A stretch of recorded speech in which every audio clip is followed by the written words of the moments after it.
جو لوگ کافر ہیں ان کی مثال اس شخص کی سی ہے جو کسی ایسی چیز کو آواز دے جو پکار اور آواز کے سوا کچھ سن نہ سکے۔ یہ بہرے ہیں، گونگے ہیں، اندھے ہیں کہ کچھ سمجھ ہی نہیں سکتے۔ اے اہل ایمان، جو پاکیزہ چیزیں ہم نے تم کو عطا فرمائی ہیں ان کو کھاؤ، اور اگر اللہ ہی کے بندے ہو تو اس کی نعمتوں کا شکر بھی ادا کرو۔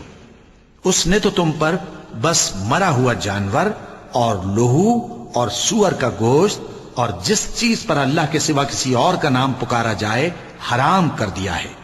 ہاں، جو مجبور ہو جائے بشرطے کہ اللہ کی نافرمانی نہ کرے اور حد ضرورت سے باہر نہ نکل جائے، اس پر کچھ گناہ نہیں۔ بے شک اللہ بخشنے والا ہے، رحم کرنے والا ہے۔ جو لوگ اللہ کی کتاب سے ان آیتوں اور ہدایتوں کو جو اس نے نازل فرمائی ہیں چھپاتے اور ان کے بدلے تھوڑی سی قیمت یعنی دنیاوی منفعت حاصل کرتے ہیں، وہ اپنے پیٹوں میں محض آگ بھرتے ہیں۔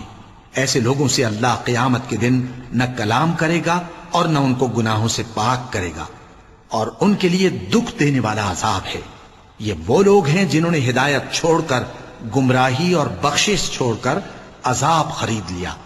یہ آتش جہنم کی کیسی برداشت کرنے والے ہیں۔